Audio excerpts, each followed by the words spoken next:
মধ্যপ্রাচ্যের ছোট দেশ লেবানন কয়েক বছর ধরে গভীর অর্থনৈতিক সংকটের মধ্য দিয়ে যাচ্ছে। ব্যাংকিং ব্যবস্থা অচল, মুদ্রার মান ব্যাপকভাবে কমে যাওয়া এবং উচ্চ মুদ্রাস্ফীতির প্রভাবে দেশটির শ্রমবাজারও অস্থিতিশীল হয়ে উঠেছে।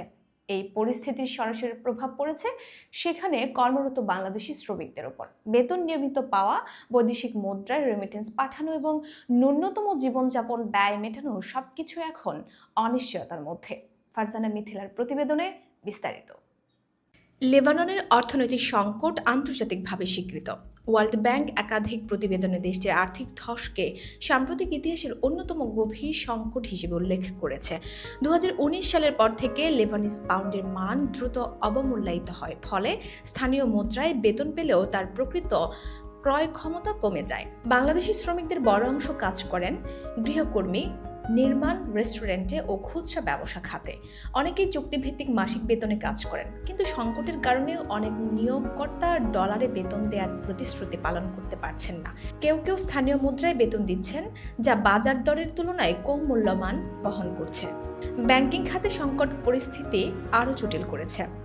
ব্যাংক ডু লিবান এর আর্থিক নিয়ন্ত্রণ ও ডলার সংকটের কারণে অনেক সময় ব্যাংক থেকে অর্থ উত্তোলনে সীমাবদ্ধতা আরোপ করা হয়েছে, ফলে শ্রমিকরা বৈধ উপায়ে দেশে টাকা পাঠাতে গিয়ে সমস্যায় পড়ছেন।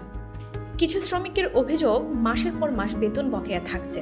নিয়োগকর্তারা ব্যবসায়িক ক্ষতির কথা বলে সময় চাইছেন, আবার কেউ কেউ আংশিক বেতন দিচ্ছেন। এতে পরিবারের নিয়মিত রেমিটেন্স পাঠানো সম্ভব হচ্ছে না। বিশ্লেষকদের মতে, লেবাননের সংকট শুধু মুদ্রা অবমূল্যায়ন নয়, বরং রাজনৈতিক অস্থিরতা ও কাঠামোগত দুর্বলতার ফল। এর ফলে শ্রমবাজারের স্থিতিশীলতা কমেছে। বিদেশি শ্রমিকরা অনেক ক্ষেত্রে সুরক্ষাহীন অবস্থায় পড়ছেন, কারণ তাদের ভিসা ও বসবাসের অনুমতি নিয়োগকর্তার সঙ্গে যুক্ত।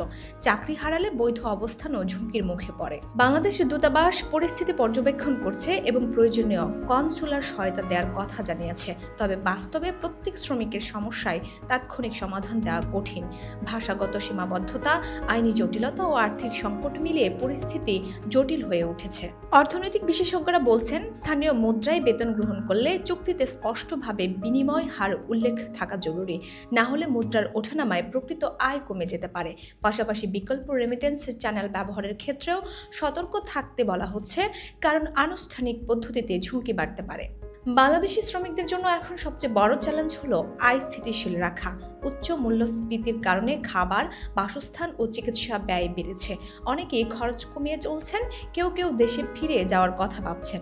সব মিলিয়ে লেবাননের চলমান অর্থনৈতিক বিপর্যয় সেখানে কর্মরত বাংলাদেশি শ্রমিকদের আয় ও ভবিষ্যৎ পরিকল্পনায় বড় প্রভাব ফেলেছে। বেতন অনিশ্চয়তা, ব্যাংক সীমাবদ্ধতা এবং মুদ্রার অবমূল্যায়ন, এই তিনটি বিষয় তাদের দৈনন্দিন জীবনে চাপ তৈরি করছে।